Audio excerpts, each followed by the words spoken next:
Hey, and welcome to Star Wars 101. In this video, we're going to be talking about Darth Sion, the Lord of Pain. I think Darth Sion is a really cool character, and I've been wanting to do a video on him for a while now, especially since he reminds me of Darth Maul in a lot of ways. If you've never heard of Sion and don't know where this character is from, he's featured in the second Knights of the Old Republic video game, KOTOR 2. Now, as always, before we dive into his story, make sure to force choke that subscribe button, hit the like button, and leave a comment down below telling me what you think of Darth Sion. And with all that said, let's go! The male human who would become Darth Sion lived in the time of the old Sith Wars around 4000 BBY, or before the Battle of Yavin, or before A New Hope. Sion, which may have been his given name, was for a long time susceptible to infirmity and pain much the same as any other person.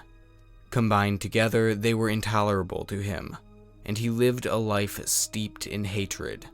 Rather than suffer in silence, Sion chose to embody his pain as his uniqueness, becoming Darth Sion, Lord of Pain. In the Great Sith War of 3996 BBY, Sion served as a Sith marauder in Exar Kun's Sith Empire. Seeking death, Sion went into battle against the Jedi, but continued to survive the encounters. He became convinced he was immortal as he built up a greater and greater tolerance for pain. Eventually, Sion was struck down, but he did not die. Instead, the pain within him welled up to agonizing levels, driving Sion to rise once more and strike down his would-be killer with all his anger and hate. Sion found that he could hold his own decomposing body together with the dark side of the Force. Though this process brought him excruciating pain and forced him to continuously concentrate on his rage, Sion considered it a worthy price for immortality. Kun ultimately lost the war, but Sion survived the fall of Kun's empire. In time, the Mandalorian Wars fell across the galaxy as the clans of the Mandalorians invaded the Galactic Republic. Sion was shaped in these wars. When they ended and a new Sith Empire was formed by Darth Revan, the new Dark Lord of the Sith, and his apprentice Darth Malak, Sion became a Sith Lord of the Empire. Yet this one was not to last either. Sion was shocked as Revan, redeemed by the Jedi Council, succumbed to what Sion saw as weakness, and betrayed the Sith. Malak was killed by his old master, and with his death, the Empire came apart. Sion was at the Sith Academy on Korriban in its final days, and he watched as the Sith turned on each other. Sion survived this bout of backstabbing, though. With the disintegration of the Empire, a number of Sith Lords declared themselves to be warlords of their own domains, while other remnants fled for the unknown regions. There were other Sith Lords at work in the galaxy with their own plans. One was Revan's former Jedi Master, Kreia, who had taken the name Darth Traya. Traya, searching for wounds in the Force, found Sion and another Sith Lord, Darth Nihilus, the Lord of Hunger. Sion, Traya, and Nihilus allied into the secretive Sith Triumvirate, based out of Malachor V. Their goal was the annihilation of the Jedi Order and restoration of the Sith to power. Traya became the master of both Sith Lords, and Sion learned much from her. At Trayas Academy, a hidden Sith stronghold on Malachor V, Sion learned more of pain. There was discontent among the Triumvirate, though. Sion and Nihilus had ambition beyond that of Traya, and their fragile alliance, united solely by a hatred of the Jedi, grew strained. Sion, furthermore, grew tired of Traya's instruction, the abstractness of her teachings, and the way her words seemed to echo in his skull. Eventually, he and Nihilus conspired to remove her. While Traya meditated in the Academy's core, Sion and Nihilus closed in on her. Sion beat her mercilessly. The two sapped her energy before Nihilus stripped her of the Force, and Traya was cast out. Learning of knowledge, but I did not walk alone. To be united by hatred is a fragile alliance at best.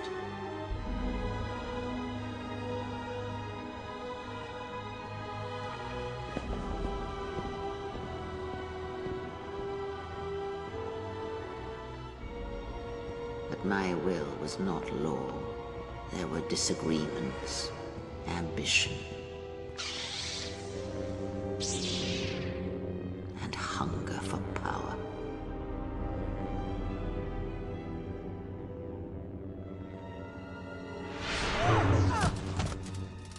There are techniques within the Force against which there is no defense.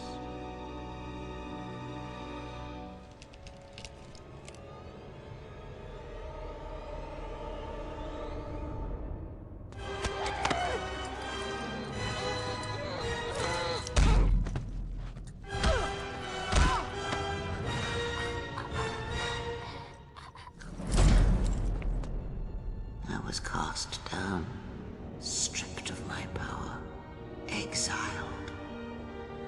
I suffered indignities and fell into darkness. Now in sole command, Sion and Nihilus continued their work, relying heavily on the Malachor-based Sith assassins originally founded by Revan. Sion went on a spree of Jedi assassination.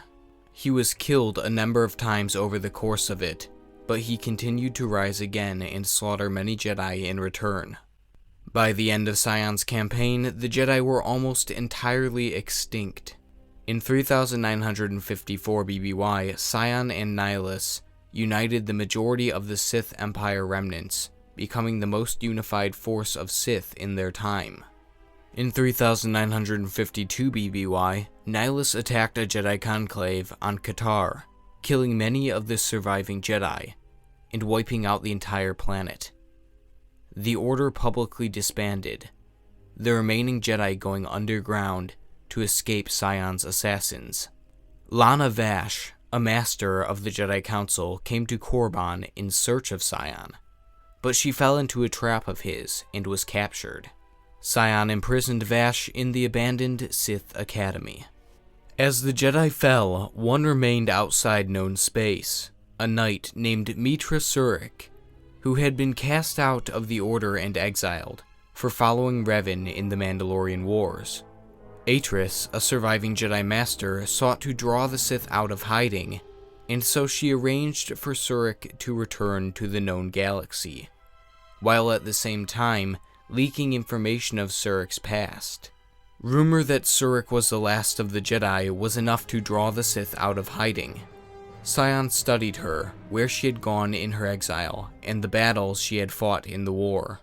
When Surik returned from the Outer Rim, she had transportation secured for her aboard the Republic vessel Harbinger, and Sion and his assassins came after her in a Sith warship. But he was not the only one. Kreia, now in possession of Revan's former ship, the Ebon Hawk, was also heading to recover Surik. Sion's warship intercepted the Hawk and opened fire on it, but the Hawk managed to send out a distress signal. The Harbinger picked up the signal and arrived to engage Sion. The warship, however, played dead, and the Harbinger connected an umbilical cord to it. The crew found Sion's body, and believing him to be a corpse, took him back to their vessel. Meanwhile, Sion's cloaked assassins infiltrated their way into the Harbinger. Sion was taken to the medical bay, where the medical officer studied him. Seeing the innumerable fractures and scars that covered him, she was unable to determine if he was alive or dead, and placed him in a kolto tank.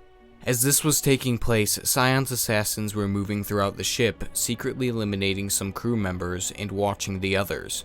Sion at last awoke, and after tormenting the mind of a passing crew member, burst from his kolto tank and announced that he had come for Surik. His assassins materialized around him, and they quickly killed the security team sent to Medbay. Sion set off to find the rest of the crew. He would not get Surik, though. Kreia reached her first, took her aboard the Hawk, and escaped. Sion at last seized control of the ship, which, due to the sabotage of one of its passengers, was experiencing a system failure, and opened fire on the Hawk as it fled, hitting it as it leapt into hyperspace. Sion followed them to the mining world of Peragus II, controlling the Harbinger from a meditative pose on its bridge. He would not let those who had escaped him do so again without blood being shed.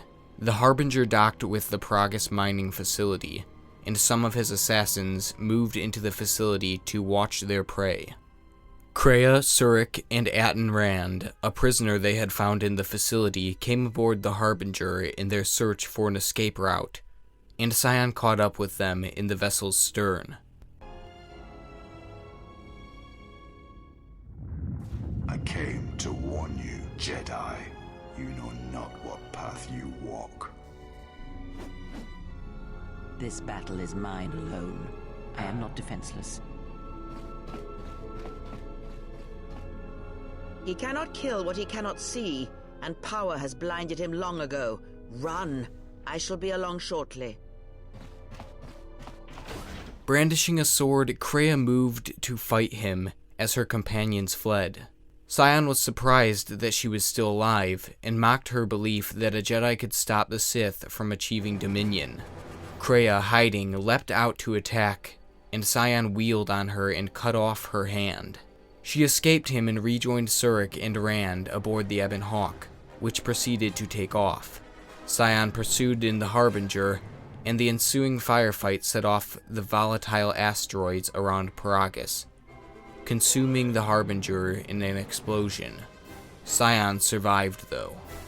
Enraged that Kreia would sacrifice herself for Surik when she was so much weaker than himself, Sion grew determined to destroy all Kreia held dear, including Surik. He got his chance to catch her when she came to Korriban in search of Lana Vash. Shortly after Surik arrived on Korriban, Sion killed the imprisoned Jedi Master. Within the hour, Surik had entered the ruins of the Sith Academy. Sion sensed her arrival, and had the doors to the Academy sealed behind her, as he sent his assassins in pursuit of her and her companions. Eventually, Surik's party found Vash, and unlocked the Academy entrance, but Sion moved to block their escape, at last coming face to face with her. Sion warned Surik that Kreia would in time destroy her as he felt his former master had done to him. They fought, but even as Surik injured Sion, he called upon the Force to restore his health. Kreia at last called to Surik in the Force, telling her that it was not a battle she could win. Surik fled the Academy, and Sion, feeling a measure of respect for her, let her go, ordering his assassins not to harm her. He expected they would meet again. Sion soon began to feel a new emotion for Surik, beyond respect or admiration. One that he could not tolerate. The Sith Lord found her beautiful, but he saw in these feelings weakness that would only lead to death. As she continued to dominate his thoughts, Sion grew to hate her for it. After Sion returned to Malachor V, he was soon joined on that world by Kreia, who had betrayed Surik, reclaimed her title of Darth Traya, and led Darth Nihilus to his death. After eliminating Sion's assassins, Traya found him in the Trayus core. Sion threatened to kill her, but Traya, claiming that she had returned because she now understood Surik's choices, bent him to her will and made him prepare for the arrival of Surik. Traya commanded Sion that when Surik arrived at the Trayus Academy, he would show her every measure of respect. Eventually, she came to Malachor in search of Kreia, and after fighting her way through the Sith forces of the Academy, Surik at last came face to face with Sion. He cautioned her to leave, warning her that Traya would break her as she had Sion. Believing that Traya could not be defeated, Sion concluded that if Surik were to deny herself to Traya, Traya would have no choice but to accept Sion's loyalty again. He considered himself to have come further than any of her former apprentices, including Revan. and had decided that his initial betrayal was a test that he had passed. With words exhausted, Surik and Sion at last fought. Surik struck down Sion, but with the dark power of Malachor flowing through him, he rose again. Once more they fought, and once more he fell. Surik tried to persuade Sion that Kreia did not respect him, and was using him as a tool. But Sion claimed that if he killed Surik, Kreia would have to complete his training as her true apprentice. As they continued their fight, Sion saw Surik's strength, but still believed himself capable of defeating her. As she struck him down a fourth time, Sion remained defiant. Surik told him that he had already been defeated, and she explained that Kreia had only respected those who could let go of the Force, not those like Sion who relied on it. Sion, who had not thought it possible to walk away from it, was forced by Surik's words to realize that the life of pain he had given himself was ultimately one of permanent weakness and dependence instead of power. In his last few moments, Sion warned Surik that Kreia would break her, and he told her that she was Treia's weakness, just as she had been his. Finally at peace and glad to leave the living world behind him, at last, Sion allowed himself to die and become one with the Force. To teach you how far someone can fall. Her weakness is you, as you are mine. I am glad to leave this place at last. So that's it for this video. I hope you all enjoyed. If you did, then like I said before, make sure to hit the like button, hit the subscribe button, and leave a comment down below telling me what you think of Darth Sion, the Lord of Pain. And also tell me what you thought of KOTOR 2. And with all that said, I'll see you in the next video, and have a great day.